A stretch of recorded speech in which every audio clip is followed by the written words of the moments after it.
What's up, everybody? Jeff Moores here with Think International, helping leaders and creatives go further, faster, with greater impact. In today's video, we're going to be talking about how to take your ambiance or your atmosphere from good to great.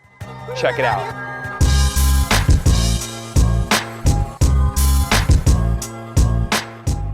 We are living in a day and age where the atmosphere that you create in the room where you want people to meet, where you want people to hang and to be, matters more now than ever before.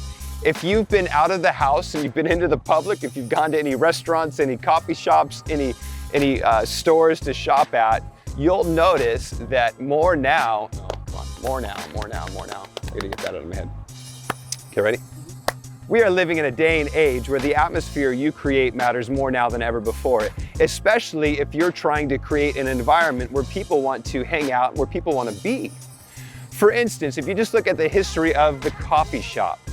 Now, years and years and years ago, actually even when I was just a kid, to get a cup of coffee, you would go into the local diner, you would even go into the local donut shop, you would grab a cup of coffee, pay 50 cents for it or whatever, wasn't even good coffee, and you would leave. Well then, let's fast forward into the early 2000s. Well then Starbucks comes along, and Starbucks creates the third place where people want to go and people want to hang out and they want to be when they're away from their home. They want to sit there, they want to enjoy their coffee. And so Starbucks begins to create the third place ambiance where you go, there's comfortable seats to sit in, it's nice, it's a cool spot. Well, let's even fast forward more now. If you want a cup of coffee, you got to go into the coolest environment with the latest decor and the coolest smells and the great music that's playing in there, because if you're not creating that, then people are going to go just down the street to the coffee shop that is doing that. And here's the deal, the product doesn't even have to be that good,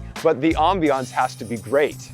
See, we want people to come and we want people to sit, and sometimes we want them to sit for a 35, 45-minute message. We want them to stand and listen to the music. We want them to create a community there. We really want our church to become like a third place on the weekends or during the midweek for these people. But we're not communicating that with the way that we decorate our rooms, with the atmosphere that we create. So here are a couple things that you just need to be keenly aware of as you create a space where the atmosphere creates community and it creates engagement. First being, how are we engaging their senses? What are they seeing visually? What are they hearing audibly? And then even what are they smelling when they come into your room? You see, people know whether they want to be in a space, in a place, within a few seconds of actually being there.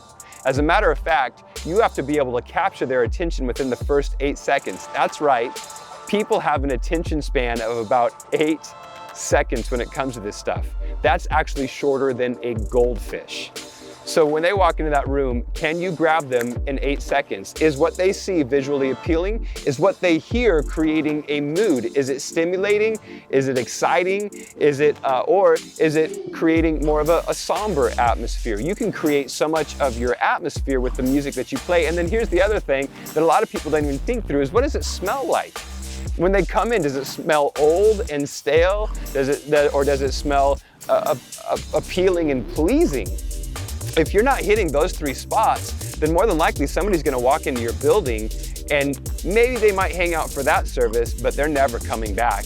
Or they may walk in and they may just turn around and walk right back out. Secondly, you got to think about, what is the energy that I'm creating? Now, I just mentioned that music can play a huge part in that, but even more so is the way that the room is feeling. Does the room feel like there's a lot of people in it? Does the room feel like this is the place to be?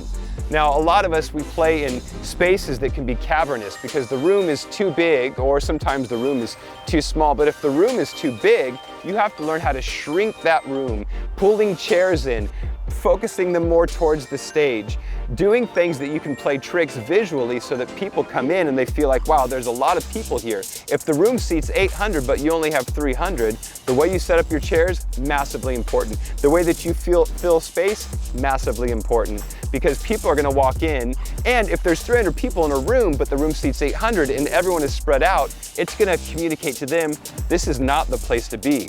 Nobody shows up here. It's awkward and there's different pockets of people all over the place. But if you can make that room feel really packed with 300 people, they're going to walk in and they'll go, this is the place to be. People want to be here. There's great energy in here.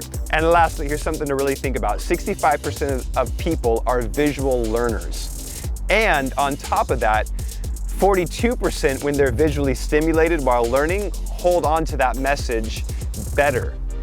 So within our environment, are we visually stimulating them? Secondly, are we visually stimulating them within the message so that they're then able to hold on to that at a 42% better rate? So if you have any more questions on the topic of this video, or maybe you want to go more in depth on a couple of the things that we hit upon, be sure to leave a comment below. Let us know. We will definitely answer any questions you have, as well as hit that like button, which is just the thumbs up, and subscribe to Think International for more great content on creativity and leadership. We'll see you next time.